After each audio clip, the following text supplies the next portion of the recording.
Olá, quimicandos! Tudo bem com vocês?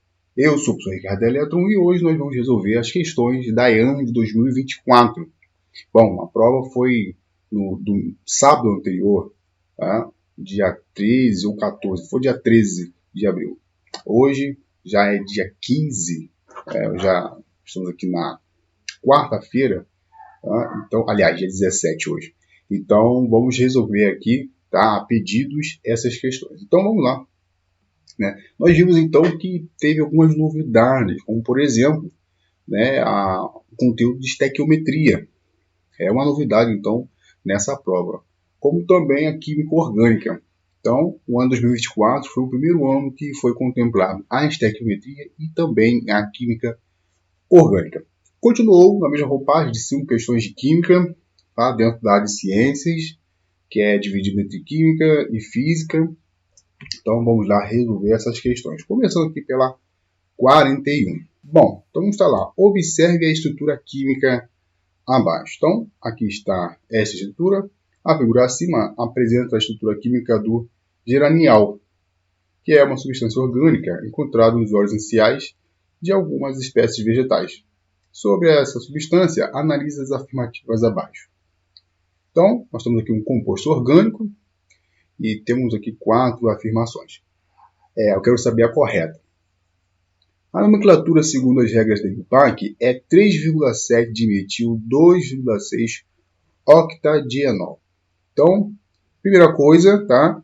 É necessário reconhecer a função orgânica, ou pelo menos o grupo funcional que esse composto apresenta, no caso geranial.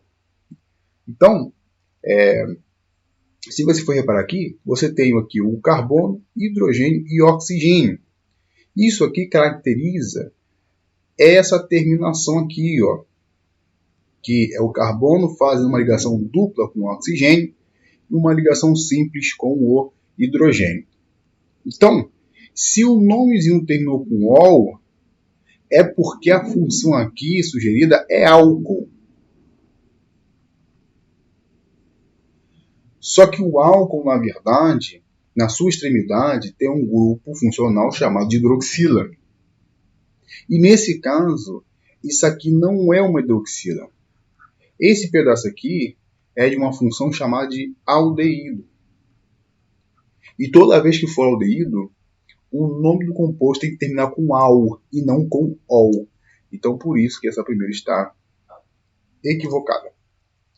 A segunda, a função orgânica oxigenada, beleza, existente na estrutura é denominada éster. Não, éster é outro camarada. É com C, dupla O, aí tem mais oxigênio aqui, temos substituídos dos dois lados. Então não pode ser éster, é aldeído. C10H16O é a sua fórmula molecular. Então, ó, isso aqui dá um pouquinho de trabalho, né? Mas veja bem, vamos contar aqui os principais. Ó. Você começa aqui pelo oxigênio, que tem um só, realmente, só tem um átomo de oxigênio. O hidrogênio é mais chatinho, mas vamos contar o carbono. Eu tenho, vou botar aqui de verde, ó. Eu tenho 1, 2, 3, 4, 5, 6, 7, 8, 9, 10. Ó, de fato, tem 10 carbonos. Tá? Então, aí falta com os hidrogênios, né? Aí temos que ver aqui a questão dos hidrogênios. Então, vamos lá, para ver se realmente são 10 hidrogênios. Aliás, 16, né? São 16 hidrogênios. Então, vou apagar aqui, ó. Para vermos se tem os 16 hidrogênios. Vamos lá. Então, você tem aqui, cada carbono só pode fazer 4 ligações. Então, esse aqui já fechou. Aí, esse aqui tem 1, 2, 3, está faltando 1, 4 hidrogênios. 1, 2, 3, 4, já fechou esse. Esse aqui tem um só, então falta mais 3 hidrogênios aqui em cima. Esse aqui falta um 2, esse também falta um 2. 1, 2, 3, 4 aqui, ó, hidrogênio. 1, 2, 3, 4, não fechou? Aqui faltam mais 3. E aqui também faltam mais 3. Então você tem aqui, ó, contando comigo, 1, 2, 3, 4, 5, 6, 7, 8, 9, 10, 11, 12, 13, 14, 15, 16. Então, fechou aqui os 16 hidrogênios. Então, está correto. Essa parte já dava um pouquinho de trabalho. E a quarta, há o grupo funcional carbonila em sua estrutura. Veja bem, deve ser por isso que alguns, né, se desesperaram. Por mais que a aldeído tenha o carbono, né, fazendo ligação dupla com oxigênio e uma simples com hidrogênio, ela apresenta também uma carbonila. Não deixe de apresentar carbonila. Ela está aqui. Próxima questão de número 42.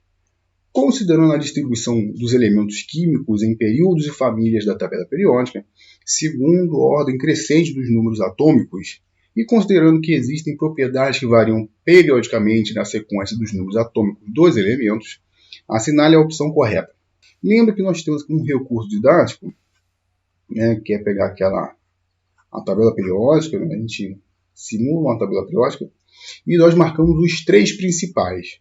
As três principais propriedades periódicas, que é o do raio atômico, que ela varia de cima para baixo, da direita para a esquerda. Nós temos também uma variação para energia de ionização, que é essa energia mínima necessária para você remover um elétron, tá? Que também é a mesma variação, ou seja, de baixo para cima, da esquerda para a direita, para a afinidade eletrônica. Tá ok? Para a afinidade eletrônica. Agora só atente-se a uma questão aqui. Entre a energia de ionização, ou seja, a energia mínima necessária para remover um elétron, e a afinidade eletrônica, existe uma leve diferença. É que na afinidade eletrônica, você tem que os gases nobres estão fora dela. Ok? Por quê? Porque na afinidade eletrônica, o que é afinidade eletrônica? É o inverso da energia de ionização. A afinidade eletrônica é quando você ganha um elétron e fornece energia. É o contrário. Tá? Então vamos aqui, né, pelos que vocês já sabem, vocês já estudaram. Então, por exemplo, o fósforo, ele é classificado como um halogênio e possui 7 elétrons na camada de valência? Não. Halogênios é aquela família, a família 7, o grupo 7, né, o flúor, cloro, bromo, o iodo. Então o fósforo não faz parte dela. O fósforo é de outra família. Por exemplo, em um mesmo período, um metal alcalino terroso possui um raio atômico menor que um calcogênio. Então vocês simulam, se você está no mesmo período, né? Períodos são aquelas linhas horizontais. Então, você tem aqui um metal alcalino terroso, ou seja, que seja da família 2. Então, está mais ou menos aqui. Possui um raio atômico menor que um calcogênio, que está lá na família 6. Está mais ou menos aqui. Então, quem tem maior raio atômico é quem está aqui na família 2. Tá? Então, é o mesmo período, tá? O metal alcalino terroso possui um raio atômico menor? Não, né? Possui raio atômico maior. Tá? Então, a letra D também está equivocada. E o hidrogênio, por estar localizado na primeira coluna da tabela periódica, é classificado como metal alcalino. Não, né? Por que não? Porque, na verdade, dependendo da tabela periódica, o hidrogênio ela pode estar solto. Tá? Justamente porque o hidrogênio não tem família. Então, por que eu fiz dessa forma? Porque provavelmente você ficou entre a letra A e a letra B, certo? As afinidades eletrônicas dos gases nobres são as mais negativas da tabela periódica, ou ainda as primeiras energias de ionização dos elementos apresentam tendências periódicas opostas às dos raios atômicos. Então, entre a letra A e a letra B, se você quer saber a correta, então você terá que marcar a letra B.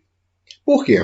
Porque as primeiras energias de ionização dos elementos, ou seja, você pegando aqui das famílias 1, família 2, elas vão ter tendências opostas às dos raios atômicos. Ou seja, se eu for pegar aqui o cálcio, que é da família 2, então ele tem um raio atômico considerável, certo? Porém, a energia de ionização dele e a afinidade eletrônica não é tão atrativa assim, tá? não é tão considerado, tá? Ou melhor, considerável. Então, por isso que a letra B ela é a opção correta, tá? E reforçando também que as afinidades eletrônicas dos gases nobres, ó, elas são mais negativas da tabela periódica? Não, porque é justamente a afinidade eletrônica que a gente despreza, desconsidera os gases nobres. Já estão estáveis, considerados estáveis, tá? Então, eu fiz a questão aqui simulando como se estivéssemos lá no momento da prova resolvendo ela, tá? Porque a pessoa ela tem aquela coisa de resolver tudo logo por item, e às vezes você precisa analisar outros itens para julgar qual seria a mais adequada. Tudo bem? Questão de número 43. Os hidretos são substâncias binárias contendo o elemento químico hidrogênio acompanhado de um outro elemento químico diferente. Assinale a opção que apresenta a forma molecular de um hidreto iônico. Então veja bem, ó, temos informações aqui muito interessantes.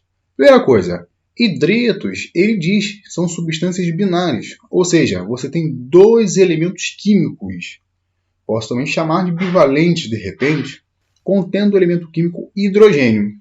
Então o hidrogênio está aqui em uma dessas posições, tá? Aqui vai ser o hidreto, logicamente, o hidrogênio está aqui na segunda posição, tá? Ele tem que estar aqui na segunda posição, acompanhado de outro elemento químico diferente dele, óbvio.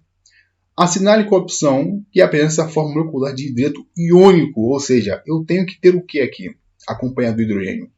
Um metal. Então, vamos lá. Dessas alternativas aqui, né? A que mais nos ajuda até então seria esse cara aqui, este aqui, somente. Por quê? Porque a letra C, D e E não pode ser hidreto. Por exemplo, HF é o ácido fluorídrico. Da mesma forma que a letra E é o ácido sulfídrico, o H2S. O que os dois têm em comum? Os dois são ácidos, não são hidretos. Agora, o H2O. O H2O, na própria água, não é hidreto. Tá? Ele pode ser um óxido, inclusive, dependendo do meio, pode ser um ácido. Dependendo do meio, ele também pode ser básico. Então, não é um hidreto. Tá? Então, por isso que letra C, D e E estão equivocados. Agora, A ou B? A letra B, você, se tiver acostumado com a teoria ácido-base de Bronsted e Lowry, sabe que esse NH3 não vai ser o hidreto, tá? Não vai ser hidreto. Até porque o hidreto dessa questão aqui, tá? Porque o nitrogênio não é metal. Eu só quero o hidrogênio com um metal. É hidreto iônico. Então só pode ser a letra A, que é o cálcio. O cálcio é o metal alcalino terroso. Tá? Então por isso que os demais aqui não são corretos. Tá? São todos incorretos. Porque aqui eu quero o hidreto iônico. Então se você está acostumado com ácido, base, óxido e entre aspas o sal, infelizmente você não vai conseguir resolver esse tipo de questão. Porque antigamente ainda existiam os hidretos, os sulfetos, os carbetos, tá? Os sulfetos. Então, nós temos esses outros compostos inorgânicos. Tudo bem? Questão número 44. Aqui. O leite de magnésio é uma suspensão de hidróxido de magnésio, está a fórmula dele aí, em água e é empregado como antiácido na neutralização de ácidos produzidos pelo estômago. Na reação de neutralização entre 3 mol de hidróxido de magnésio e 2 mol de ácido clorídrico, qual é a quantidade de matéria de água formada? Então veja bem, nós temos aqui uma equação que parte do hidróxido de magnésio, que é o MgOH2,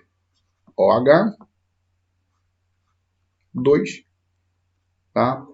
Em água é empregado como antiácido e né? Para combater quem? O ácido que está lá no estômago. Qual é o ácido comentado? É o ácido clorídrico. Então, ó, HCl. Então, isso aqui vai nos formar o quê? Né? E já poderia ter para aí. Não deu a equação se você for para analisar. Até porque parte do pressuposto que você já conheça a reação de neutralização. Didaticamente, é uma reação entre um ácido e uma base, dependendo da força entre ácido e a base comentados, para gerar água e interações iônicas que formariam o sal. Então, veja bem o que vai ser formado aqui. Ó, vou particionar em polos. Esse aqui é o positivo e esse é o negativo. Vou particionar em polos do outro. Esse aqui é positivo e esse é negativo. Então, o que é positivo de um vai se unir com o negativo do outro. Tá? Então, por exemplo, o Mg+ com o Cl- vai formar um composto do outro lado. Lembra que esse 2 aqui, ó, ele sobe para ser nórdito do magnésio, até porque ele é da família 2. Então, ó, a verdade é Mg mais 2 com Cl-. Então, ó, Mg mais 2 mais Cl-. Mais esse menos aqui do OH com esse mais do H+, vai formar o quê? A água. A água. Muito bem.